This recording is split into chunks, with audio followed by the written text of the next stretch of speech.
신도시 사장 청약이 꽤 많이 진행되었습니다. 2021년에 4번, 2022년에 3번, 그리고 올해 6월에도 3기 신도시 사장 청약을 진행했는데요.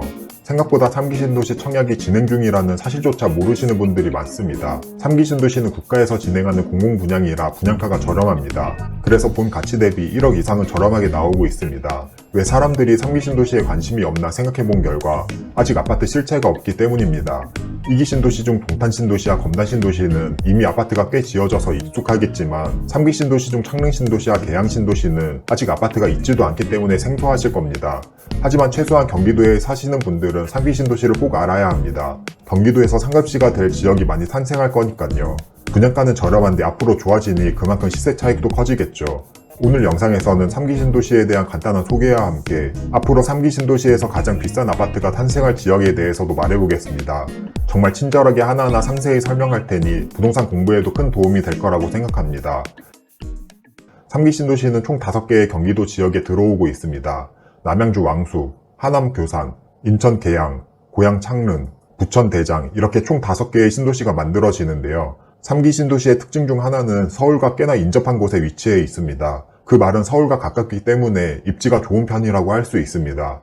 2기 신도시의 경우 평택 고덕, 파주 운정, 양주 옥정 등 경기도 외곽에 있는 지역과 비교하면 상대적으로 서울과 가깝다고 할 수 있습니다. 그러면 조금 더 자세히 위치를 살펴볼게요. 아마 3기 신도시에 대해 한 번쯤 들어본 적은 있어도 어디에 위치하는지는 막연하실 것 같습니다. 먼저 북서쪽으로는 고양 창릉 신도시가 있고 남서쪽으로는 인천의 계양 신도시, 부천의 대장 신도시가 있습니다. 북동쪽에는 남양주 왕숙 신도시가 있고 남동쪽에는 화남의 교산 신도시가 있습니다. 위치에 대해서는 알았어도 어디가 가장 좋은 신도시인지는 막막하지 않나요? 5개의 신도시 모두 서울과의 거리는 비슷한데 어느 방향에 있느냐만 차이가 있습니다. 어느 신도시가 입지가 좋고 또 어디가 안 좋은지 알아야 향후 사전 청약과 본 청약에서 제대로 된 전략을 세울 수 있습니다. 예를 들어서 A 신도시 가치가 5억이고 B 신도시 가치가 6억인데 두 신도시 모두 분양가 4억에 나왔다면 B 신도시에 당첨되는 게 더 좋습니다. 하지만 입지에 대해서 잘 모르면 반대로 가치가 더 낮은 A 신도시에 청약할 수도 있고 실제로 이러한 현상이 3기 신도시에 많이 일어나고 있습니다. 왜냐하면 아직 각 신도시의 가치를 잘 모르니까요. 그럼 가장 비싸질 신도시는 어떤 특징을 갖고 있을까요? 먼저 3기 신도시 안에서 입지 순위를 결정하는 기준부터 말해보겠습니다. 첫 번째 기준은 서울의 어디와 가까운지가 중요합니다. 3기 신도시는 모두 서울과 인접하다고 했습니다. 하지만 서울의 북쪽에 인접해 있는지, 남쪽에 인접해 있는지 그 방향이 다르다고 했었는데요. 3기 신도시도 서울의 어떤 방향에 붙어 있는지를 첫 번째로 봐야 합니다. 한 예로 하남 교산 신도시와 남양주 왕숙 신도시를 보겠습니다. 하남 교산 신도시는 한강 이남에, 왕숙 신도시는 한강 이북에 위치해 있습니다. 남양주 왕숙과 가장 가까운 서울의 구는 노원구이고 하남 교산과 가장 가까운 서울의 구는 강동구입니다. 그러면 서울의 노원구와 강동구 중 어디가 더 좋은 동네일까요? 서울 수도권에 사는 분들은 당연히 강동구가 더 좋다는 걸 알고 있을 겁니다. 반대로 서울 수도권에 대해서 잘 모르시는 분들은 간단한 확인을 통해서 어디가 더 좋은지 알 수 있습니다. 아실이라는 사이트에서 최고가 아파트를 나타내주는 메뉴가 있습니다. 여기서 서울의 노원구를 클릭하고 평형은 84제곱미터를 선택합니다. 그러면 청구 3차 아파트가 14억 2천만 원으로 노원구에서 가장 비싸게 거래된 아파트인 것을 알 수 있습니다. 그 다음에는 강동구에 대해서도 똑같이 검색해보면 되는데요. 강동구는 고덕 그라시움 아파트가 20억의 최고가로 거래되었습니다. 그러면 노원구 14억 2천대 강동구 20억을 비교하면 강동구가 6억가량 더 비싼 동네이자 더 좋은 입지임을 알 수 있습니다. 이제 노원구와 붙어있는 왕숙 신도시보다는 강동구와 붙어있는 교산 신도시가 더 좋은 입지라는 걸 알았습니다. 결국은 주변에 비싼 지역이 있는 곳이 비싸질 수밖에 없습니다. 그래서 강남 아래에 있는 과천이 비싸고 강남 바로 옆에 있는 송파구와 동작구가 비싼 겁니다. 이렇게 첫 번째 기준은 서울에 어디와 붙어 있는지를 먼저 봐야 하고 비싼 지역과 붙어 있는 곳이 더 좋은 입지라는 걸 알았습니다. 그래서 남양주 왕숙보다는 하남 교산이 더 좋은 입지라고 할 수 있습니다. 다음으로 3기 신도시의 입지 순위를 결정하는 두 번째 기준은 교통입니다. 지금은 물리적인 거리가 더 멀어도 시간적인 거리는 더 가까운 경우가 많습니다. 유황시와 안양시가 수원 강교보다는 서울 강남과 더 가까이 위치해 있지만 실제 도착하는 시간은 수원 강교가 더 빠릅니다. 이 모든 게 교통이 점점 발전하고 있기 때문에 생기는 현상인데요. 3기 신도시는 이런 현상이 더 심하게 나타날 것입니다. 특히 GTX라는 교통수단이 들어오면서 광역교통이 더 좋아지기 때문이죠. 거리적으로는 서울과 더 멀리 있어서 입지가 안 좋아 보이더라도 실제 걸리는 시간은 더 짧아서 더 좋은 입지가 될 수 있습니다. 3기 신도시 중 고양 창릉과 인천 계양을 예로 들어보겠습니다.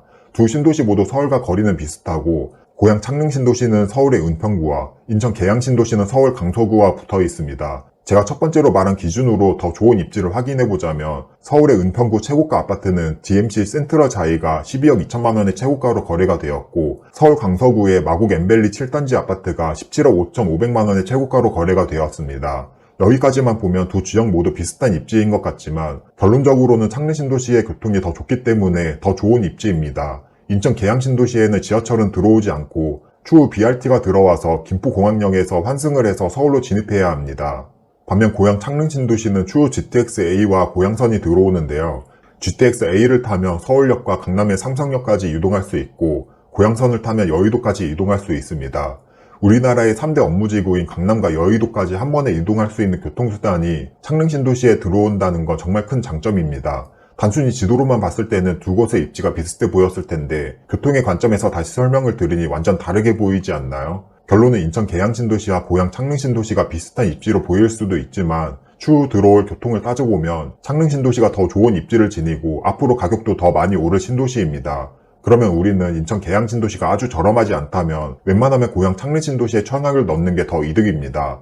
30년 전 일기 신도시 때도 일산 신도시를 선택한 사람들과 분당 신도시를 선택한 사람들의 차이는 지금 와서 보면 엄청 커졌습니다.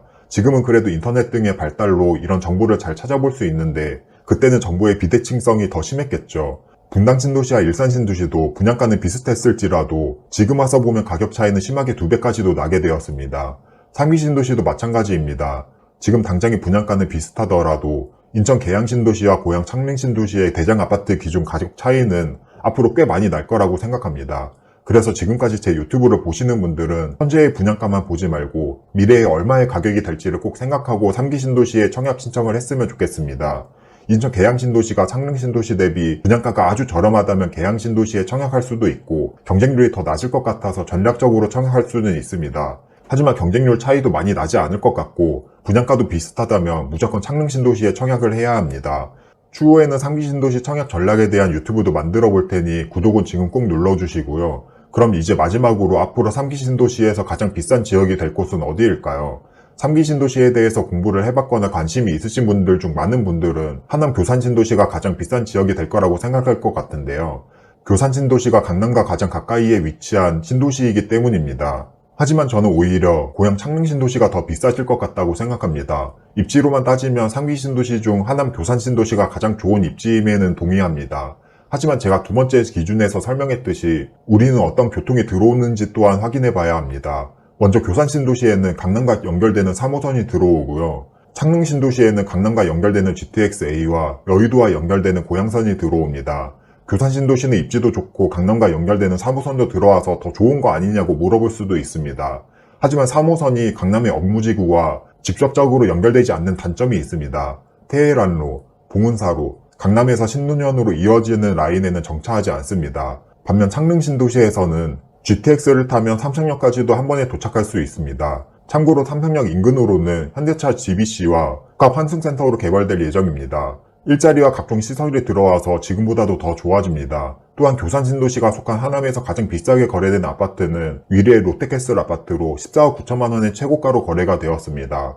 반면 창릉 신도시가 속한 고양에서 가장 비싸게 거래된 아파트는 킨텍스 원시티 아파트가 17억의 최고가로 거래가 되었습니다.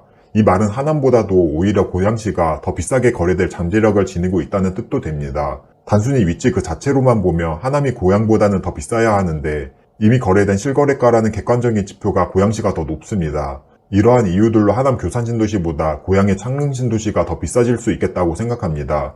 결론적으로 3기 신도시 중 가장 비싼 지역은 하남 교산 신도시와 고양 창릉 신도시가 될 것입니다. 두 지역 중 대장 아파트 기준으로 더 비싼 곳을 꼽자면 창릉 신도시에서 GTX와 고양선 역세권인 아파트가 더 비싸지지 않을까 생각합니다. 그럼 오늘 영상도 끝까지 봐주셔서 감사드리고 도움이 되셨다면 구독과 좋아요 부탁드립니다.